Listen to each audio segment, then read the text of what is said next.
Mongolia is a land outsiders rarely understand, a country where secrets linger in the wind and what happens behind closed doors is almost never spoken aloud. Here, the world's last nomads keep ancient rituals alive. Some say women still choose as many lovers as they desire, while in remote villages, marriage by abduction is whispered about after dark. No law, no outsider has ever tamed these customs. The empire of Genghis Khan may be history, but the extremes of Mongolia remain untouched. Endless horizons, frozen winters, lost warriors, wandering brides.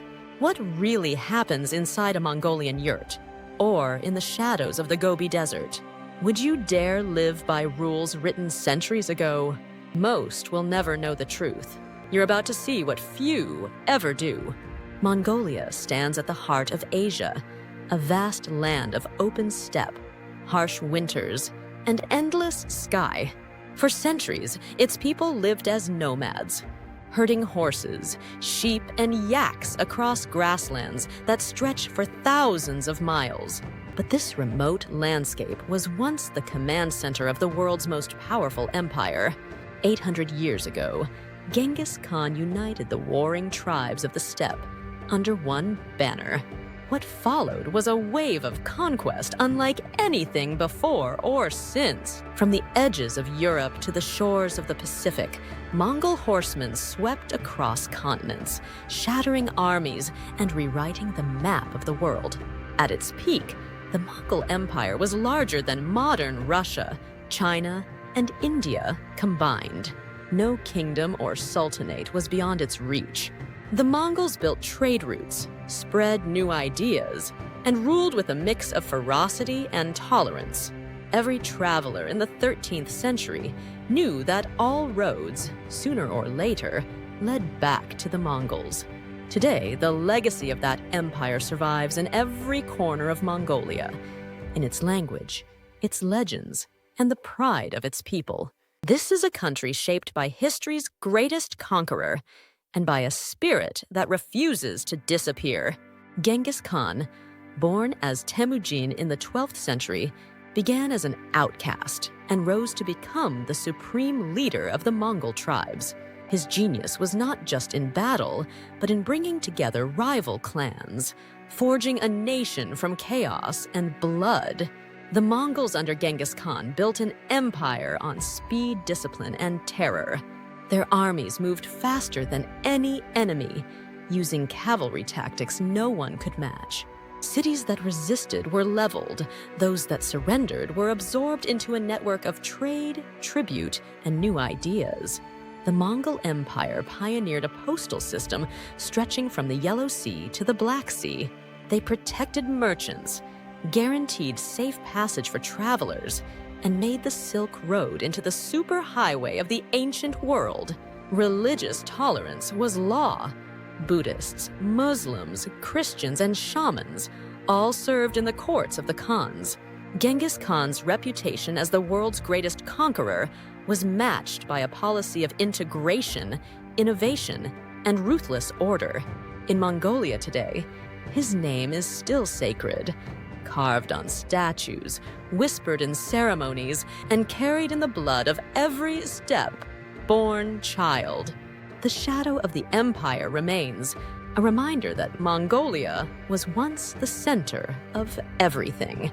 Mongolia today is a country of sharp contrasts. Ulaanbaatar, the capital, sprawls across the steppe, one of the largest cities in the world by land, but home to only a fraction of its people. Most of Mongolia remains empty grassland and desert, with just 2 people per square kilometer. The winters are long and brutal, with temperatures dropping to minus 30 degrees Celsius and snow covering the plains for months. Yet life here endures. In Ulaanbaatar, modern glass towers stand beside Soviet-era blocks and ancient monasteries. Neon lights flicker over crowded markets, while just outside the city, herders tend livestock as their ancestors did centuries ago. During winter, the city transforms. Streets fill with drifting snow, and the sky is so clear at night that the stars seem endless. Despite the harshness, Mongolians celebrate the season. Ice skating rinks appear in city squares, and the mountains around Ulaanbaatar become playgrounds for skiing, snowboarding, and sledding.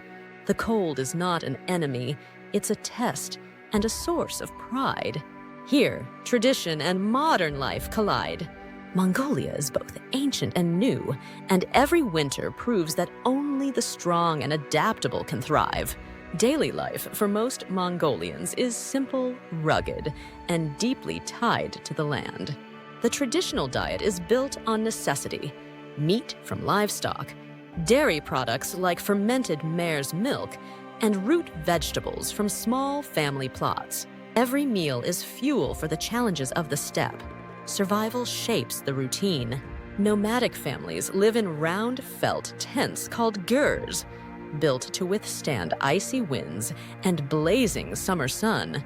In the mornings, smoke rises from wood or dung stoves as tea is brewed and children prepare for the day's tasks.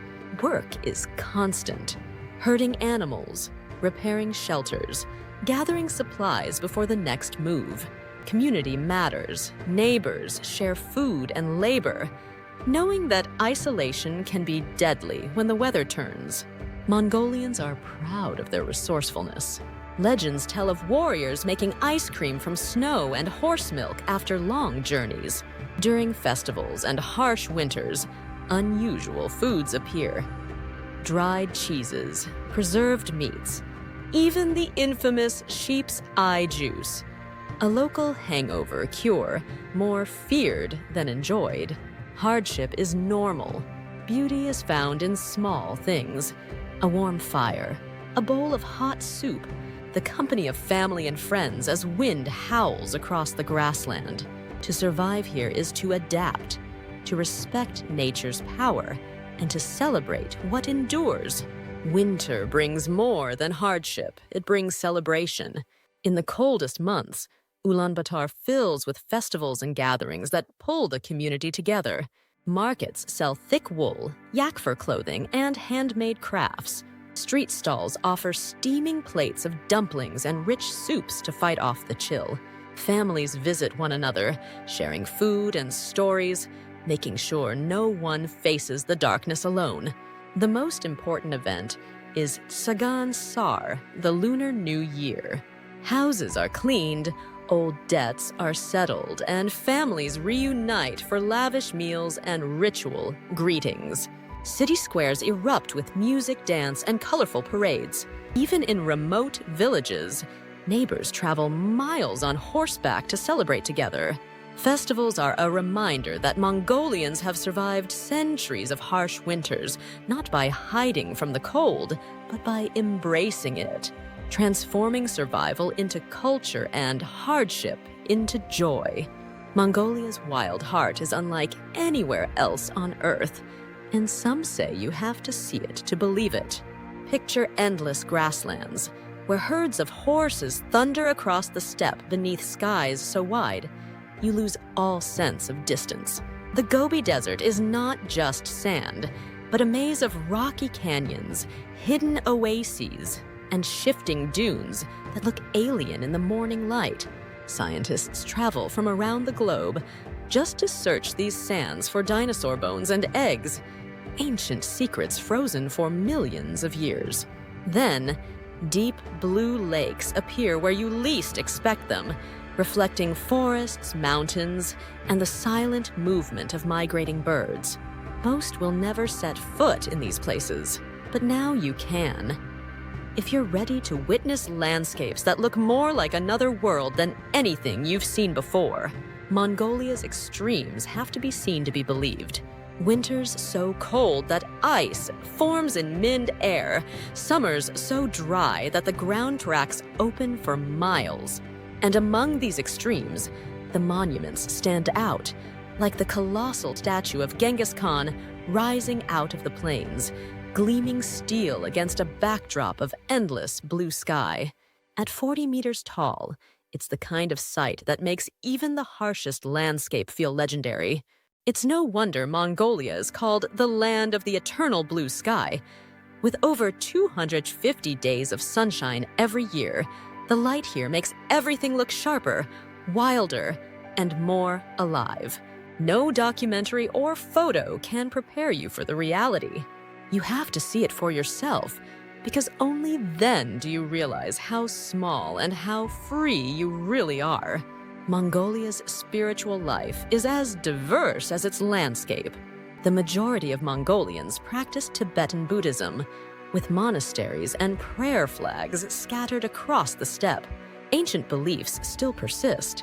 Shamanism, ancestral worship, and the reverence for mountains, rivers, and sky are woven into daily rituals. One of Mongolia's holiest sites is the mountain Burkhan Khaldun, believed to be the birthplace and resting place of Genghis Khan. Legends say that touching the mountain brings good fortune and protection against evil spirits. Religion here is practical, mixed, and tolerant. Mongolians seek blessings from both lamas and shamans, turning to whatever tradition helps them endure the hardships of their world. The sacred and the everyday are never far apart. Imagine waking before dawn in the bitter cold of the Mongolian steppe. You lie wrapped in thick blankets inside a round felt tent, a gear, as frost clings to the canvas and your breath hangs in the air. A small fire crackles to life, filling the space with warmth and the smell of burning wood. You drink salty milk tea, tearing off pieces of bread as the first pale light leaks through the doorway. Outside, the world is endless. Grassland, sky, the soft sound of animals stirring. The family moves quickly. You watch as some ride out across the frozen earth to tend horses, yaks, and sheep, while others mend tools, chop firewood, or gather water from a distant well. There's no time to waste. When the grass thins or winter grows harsh, the entire ger is packed up in less than an hour. Your whole life loaded onto a cart, ready to follow the herds to better pastures. Every day is a test. The wind bites, the horizon never ends, and survival means trusting your instincts, your family, and the land beneath your feet. Here, freedom isn't just an idea, it's waking up each day with nothing between you and the wild. Nomadic life in Mongolia has given rise to customs that outsiders find almost impossible to believe. Whispers tell of regions where women, far from the eyes of outsiders, are free to choose as many lovers as they wish. It's a practice older than any written law, born from survival and the constant threat of loss. In the borderlands, some say a matriarchal tribe endures, where children are raised not by fathers, but by mothers, aunts, and uncles. Here, marriage is just a word, and relationships are fluid, adapted to a world where men vanish to war or the steppe, never to return. Would you survive in a place where nothing is permanent and tradition is more powerful than any government? Let us know what you think. Could you handle such freedom, or would you run from it? Superstitions run deep in Mongolia's daily life. Many believe that mountains are sacred, especially Burkhan Khaldun, where touching the stone is said to bring good luck and protection. Travelers tie blue silk scarves, called kadag, to trees and rocks as offerings for safe journeys and fortune. Recent history has brought change. In 1990, Mongolia's peaceful revolution ended decades of communist rule and opened the country to democracy and the world. A new constitution followed, and Mongolia joined the United Nations as an independent state. Old beliefs and new freedoms, now coexist. Mongolia's people keep one foot in tradition and the other in a rapidly changing world. Superstition and ritual remain, anchoring the culture against the uncertainties of modern life. Some of Mongolia's most controversial rituals have faded, but their shadows still haunt the steppe. There are villages where elders speak of marriage by abduction, a ritual where a woman is taken as a wife, sometimes against her will, with the silent acceptance of the family. Officially, it's banned.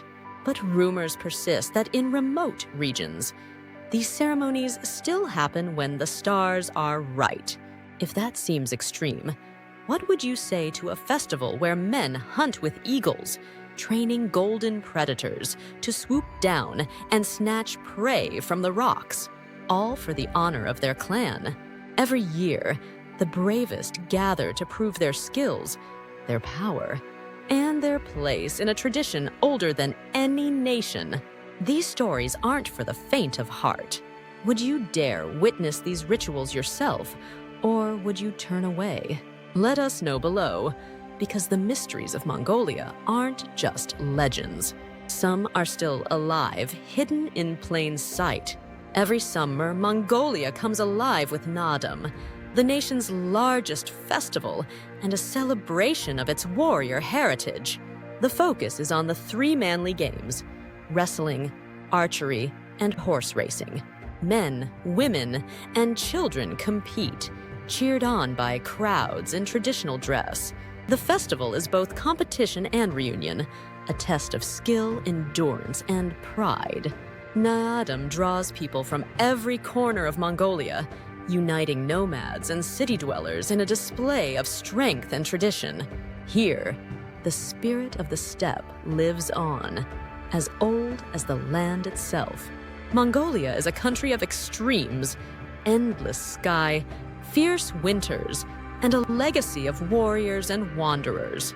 From the silence of the Gobi Desert to the crowded markets of Ulaanbaatar, the traditions of the past shape every part of life today. Here, the line between ancient and modern is thin, and the mysteries of Mongolia are never far away.